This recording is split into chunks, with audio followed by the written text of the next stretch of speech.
যদি বিয়ে করেন তাহলে খাদিজা রাদিয়াল্লাহু আনহার মতো কাউকে বিয়ে করবেন। এরকম কোনো মেয়ে না পান, বিয়ে করার দরকার নেই। যদি বিয়ে করতে চান তাহলে খাদিজা রাদিয়াল্লাহু আনহা তার মতো কোনো মেয়েকে খুঁজে বের করবেন, যার মধ্যে সৌন্দর্য থাক না থাক, যার বয়স কত হয় হোক, যার সম্পত্তি থাক বা না থাক, যার মধ্যে দ্বীনের প্রতি অফুরন্ত মহব্বত আছে, এরকম একটা মেয়েকে বিয়ে করবেন। দেখবেন আপনার জীবনটাই হবে জান্নাত। তখন রাসূল সাল্লাল্লাহু আলাইহি ওয়াসাল্লামের সাথে কেউ ছিল না, ছিল তার স্ত্রী তার সাথে ছিলেন। তিনি নিজে গাড়ে হেরায় গিয়ে খাবার দিয়ে আসতেন।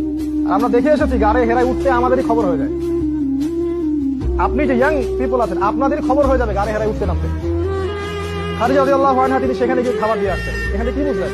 জীবন সঙ্গিনী যদি দিনদার হয় এবং আপনার মতাদর্শের হয়, আপনি বিশ্ব জয় করতে পারবেন। আর জীবন সঙ্গিনী যদি আপনার মতাদর্শের না হয়, এই দুনিয়ার জীবনটাই আপনার জাহান্নাম হয়ে যাবে। পরিবারে শান্তি নাই, কোনো জায়গায় শান্তি নাই।